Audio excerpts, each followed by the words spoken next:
After seeing the announcement trailer and direct of the Nintendo Switch 2, I am beyond excited. All of us were waiting for this a very long time. Now there are some things about this console that I absolutely love, while I completely despise some other things. So let's look at 5 things I love and 5 things I hate about the Nintendo Switch 2. Let's go.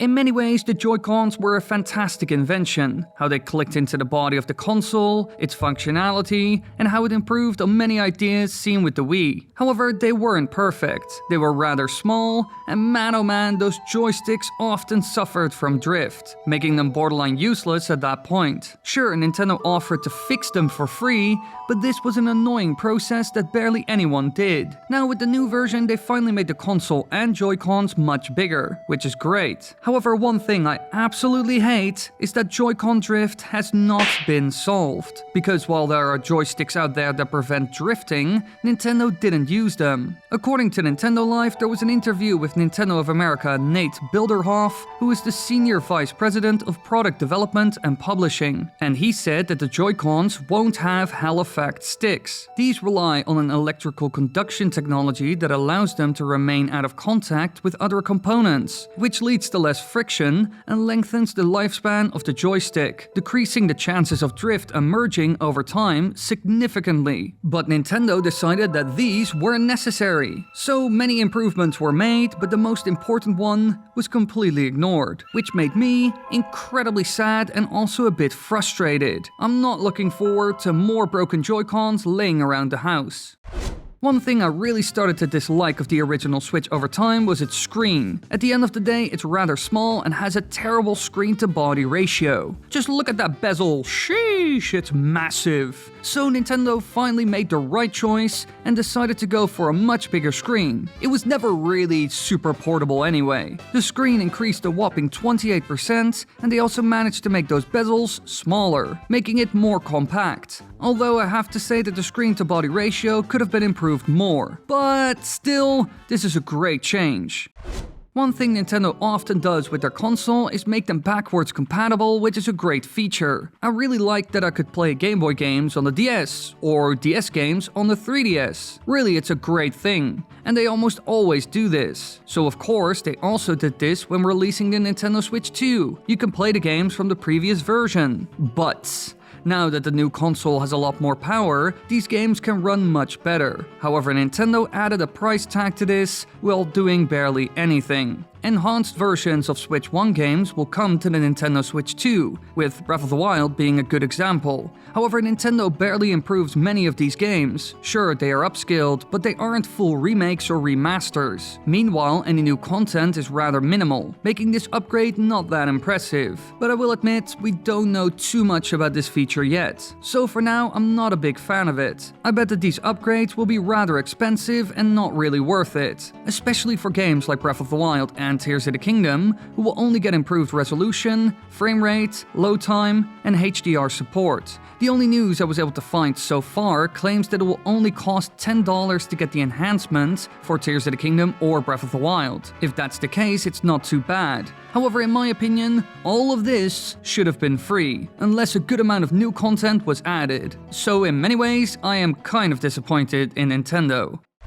Nintendo loves gimmicks, and often they are a real hit, like the motion controls of the Wii or gyro aim. But other times it's an absolute failure, like the 3D feature of the 3DS or the Wii U's tablet. And of course, Nintendo had to add a new trick to the Nintendo Switch 2, to make it stand out and different from the previous version, aside from a visual upgrade. This new feature is the mouse mode for the Nintendo Switch 2, which confused me at first. However, now, I'm quite excited for it. As a PC gamer, I love playing games with mouse and keyboard. Especially RTS and shooter titles benefit immensely from this. And in the past, Nintendo showed that new controls like gyro can work incredibly well. I fell in love with that feature when playing the Ocarina of Time and Majora's Mask 3DS remakes. Now when I saw what the mouse could do, making games like Metroid and Civilization a lot more fun to play on the Switch 2, I became quite hyped. This new mouse feature looks great, and I will certainly try it as soon as I get my hands on the console, because overall the tech inside of Nintendo products has been amazing since the first Switch, so my expectations are high for this new feature.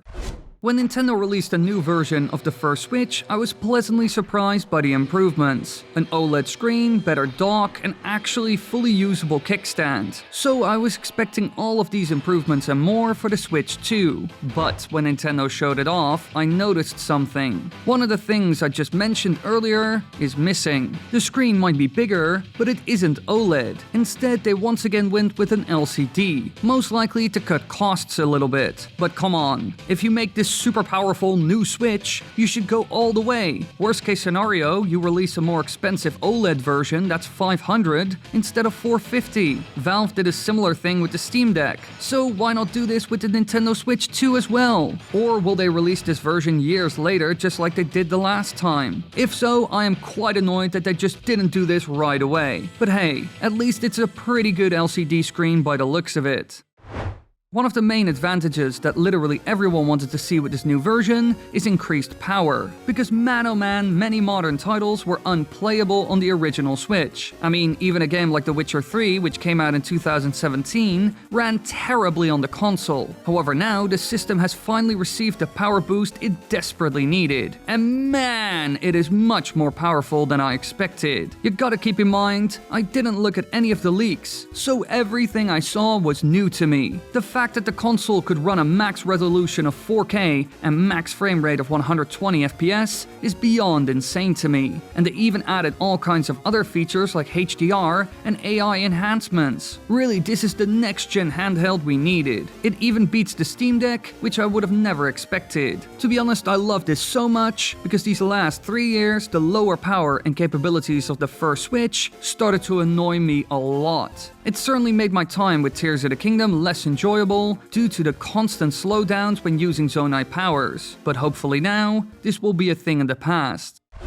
When it comes to multiplayer features, Nintendo is always 3 steps behind. The Nintendo Switch Online service was pretty terrible overall. I barely used it after I noticed that Mario Kart 8 Deluxe and Smash Bros are unplayable at times, especially if someone doesn't have perfect internet. I even ended my subscription due to it. However, now Nintendo is back with more online features, and once again, they look pretty terrible. When Nintendo showed off the Discord-like voice chat feature, which includes screen sharing and webcam, I was beyond disappointed. The frame rate looked terrible, there was constant stuttering, and it wouldn't surprise me if you lose connection constantly. But hey, at least Nintendo is being honest. They didn't edit it in such a way to make it look better than it actually is. But still, I am once again disappointed in Nintendo's online service. And the crazy thing is, we are paying money for this, and every other console out there does a better job. When I first heard of this new feature, it blew my mind, because at the end of the day, I prefer high frame rates over better graphics, and Nintendo decided to make ultra high frame rate possible by allowing a maximum of 120 FPS on the console. Sure, it might be an LCD screen, but at least the frame rate is some of the highest I have ever seen on a handheld console. Most phones don't even have a refresh rate this high. Really, Nintendo outdid themselves, and I will love this feature in so many games. Titles like Mario Kart, Super Smash Bros, and even the new From Software game will benefit so much from this. It is crazy. So yeah, I am very happy about this.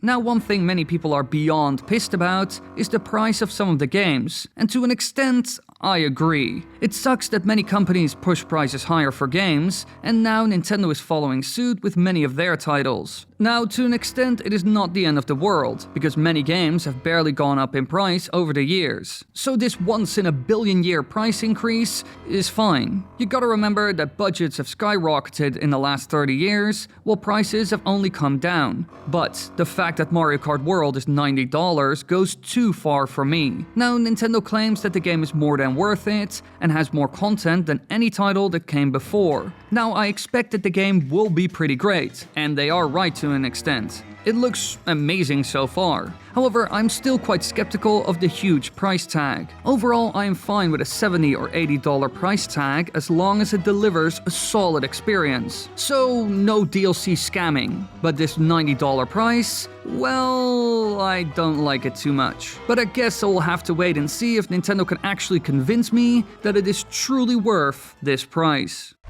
As someone who loves to tinker with electronics, I make custom Game Boys over on my Etsy store in my free time, link in the comments and description, I was skeptical of the Joy-Con magnet attachment. However, after seeing how it actually worked and the overall experience of people who were able to use it, I changed my mind. The magnets and shoulder buttons made of metal holding it all together look like an amazing solution compared to the old rails. There's a lot less friction, a satisfying snap, and magnets never really wear out. So I bet that this system will last longer than the old one. Now, many are afraid that they will just fall off if you mess around with it a bit, but by the looks of it, this is incredibly hard. I've seen people grab the console by the Joy-Con and just swing it around, but still it didn't fall apart. So I am convinced that this new version will be a big improvement over what we saw in the past, especially for modders and repair people, because taking the old slides off was kind of annoying and they were rather fragile. Believe me, I've done it multiple times. So yeah, I gotta admit, I'm beyond excited for this next chapter in Nintendo's history. We are finally getting a Switch Pro that is powerful enough to tackle almost any task. And the games they announced like Donkey Kong Bonanza and Mario Kart World got me excited after I had fallen out a bit with Nintendo. At some point, the Nintendo Switch just started to bore me. So be ready for more videos in the future covering all of these games and more. And let me know in the comments what you think about this new chapter for Nintendo.